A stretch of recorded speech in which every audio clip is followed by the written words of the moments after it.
अस्सलाम वालेकुम जी।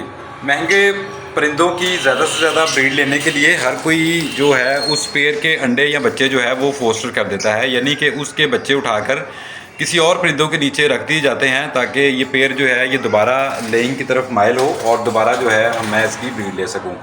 तो अभी जो है वो मैंने इसके नीचे अगर आप देख सकें तो 3 बच्चे हैं। इन 3 बच्चों को मैं सबसे पहले यहाँ से उठा लूँगा। अब इन बच्चों को फोस्टर करने के 2 तरीके होते हैं कि या तो इन बच्चों को मैं वेट कर लूँ, तकरीबन जब मज़ीद कोई 10 दिन के ये हो जाएंगे तो ये रिंग पहनाने के काबिल हो जाएंगे, तो तब मैं इनको रिंग पहना दूंगा और किसी डायरी में अपनी में रिकॉर्ड में नोट कर लूँगा कि ये बच्चे मैंने कहाँ पे शिफ्ट कर दिया है। या फिर इसका ये तरीका है कि मैं इसको किसी और ऐसी जगह पे शिफ्ट कर दूंगा जहाँ पे पहले इस तरह की बर्ड ना हो, ताकि उसमें से कंफर्म या तो क्रीमिनो ही निकलेंगे या डकिनो ही निकलेंगे, कोई और बच्चा उसमें नहीं होगा।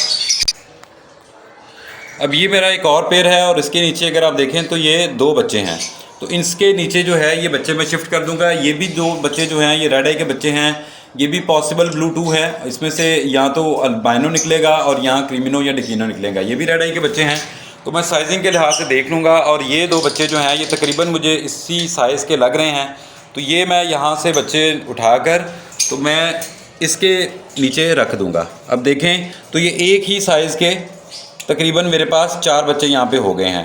अब ये जो 5वां बच्चा है इसका साइज़ बहुत छोटा है, अगर ये बच्चा मैं इन्हीं के नीचे रखता हूँ तो इस बच्चे के मसल जाने के बहुत चांसेस हैं, इसलिए मैं इस बच्चों के कोई और बॉक्स देखूँगा जो इसके साइज़ का हो, तो इस बच्चे को मैं वहाँ पे शिफ्ट कर दूँगा।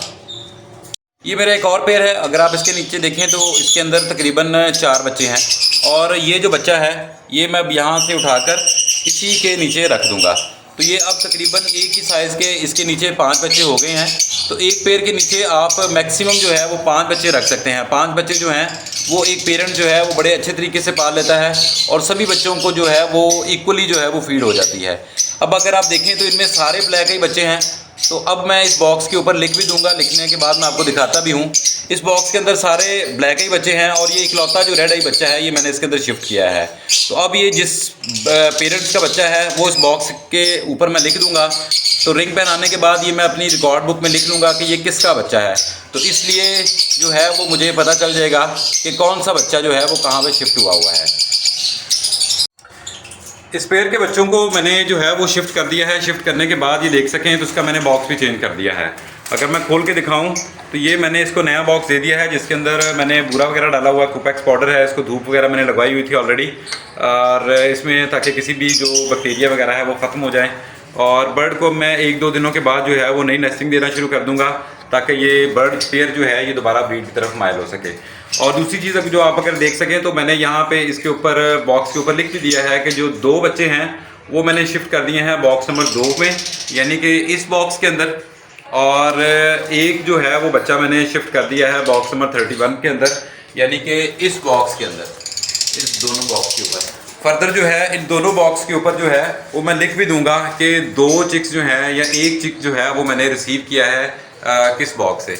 तो इस तरह से आप जो हैं वो बच्चे जो हैं वो एक पेयर के दूसरी जगह पे शिफ्ट कर सकते हैं।